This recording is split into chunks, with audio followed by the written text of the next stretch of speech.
خان صاحب کو جو خوبی دیگر سیاست گروں سے منفرد کرتی ہے وہ ہے ان کی یکرخی۔ بندہ پسند ہے تو ضرورت سے زیادہ، اور وہی بندہ ناپسند ہے تو بے پناہ ناپسند۔ خان صاحب بیک وقت بہت سے محاذ کھولنے کا جھاکا ضرور دیتے ہیں، مگر عملاً ایک وقت میں کسی ایک کو ہی ہدف بناتے ہیں، اور جب دل بھر جاتا ہے تو دوسرے کھلونے کی طرف متوجہ ہو جاتے ہیں، پھر ٹائم پاسی کے لیے کھلونے کو توڑ کر ہی ریورس انجینئرنگ کا آنند لیتے ہیں۔ مثلاً 90 کی دہائی میں نواز شریف ان کی گڈ بک میں جب تک تھے تب تک تھے، پھر اسی نواز شریف کے پیچھے پڑے تو گو نواز گو کے سوا فضا میں کوئی نعرہ نہیں گونجا۔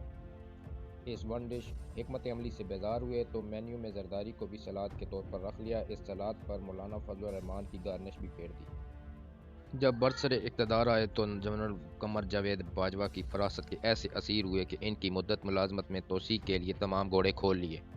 اور پوری پارلیمنٹ کو ایکسٹینشن کے رتھ میں وجود دیا، اور جب جنرل فیض حمید پسند آئے تو یوں پسند آئے کہ ان کی خاطر قمر جاوید باجوہ سے بھیڑ گئے۔ فوج میں اگرچہ سپہ سالار بااختیار ہوتا ہے، مگر وہ حکمت عملی سمیت تمام اہم فیصلے پرنسپل سٹاف آفیسرز اور کور کمانڈر کو اعتماد میں لے کر ضروری مشاورت کے ذریعے کرتا ہے۔ فوج اور پی ٹی آئی میں یہی بنیادی فرق ہے، مگر خان صاحب اس بابت حق الیقین کی سطح پر ہیں کہ مارشل لا نہ لگانے والا سادہ سپہ سالار بھی پوری سپہ کو اپنی من مرضی کے مطابق جیسے چاہے چلا سکتا ہے، اور آئی ایس آئی کا سربراہ اتنا طاقتور ہوتا ہے کہ بعض اوقات اپنی بھی نہیں سنتا۔ چنانچہ خان صاحب کا نیا باجوہ ڈاکٹرائن بھی اسی سوچ کی پیداوار ہے۔ نہ عمران خان وزیر اعظم ہے، نہ فیض حمید جنرل، نہ ہی قمر جاوید باجوہ سپہ سالار، مگر خان اعظم جب تک دوبارہ وزیر اعظم نہیں بن جاتے تب تک ان پر باجوائیت طاری رہے گی، اور ہر جلسے انٹرویو میں قوم سے ہفتہ وار قومی خطاب میں باجوہ کا نام لے کر ہاتھ پھیلا پھیلا کر تبرائی کو سننے جاری رہیں گے۔ ہر اسٹیڈیم کی تالی پیر توجہ مسلسل خود پر رکھنے کے لیے باجوائی وکٹ پر نیٹ پریکٹس جاری رکھنے میں کوئی مذائقہ نہیں۔ اپنی اقتداری ناکامیوں کی ٹاکیاں سابقین کے سینگوں سے باندھے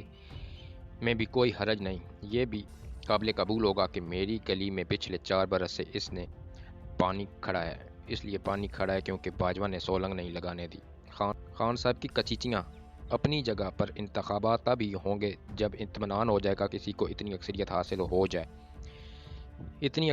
نہ ہو جائے کہ وہ آئین قواعد و ضوابط کو من مرضی سے موڑنے بدلنے کی کوشش کرے اور روایتی توازن طاقت کو گڑبڑا دے اور ویٹو پاور بھی قبضہ لے۔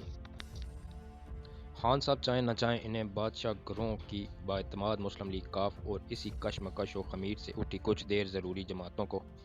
ساتھ لے کر ہی چلنا پڑے گا۔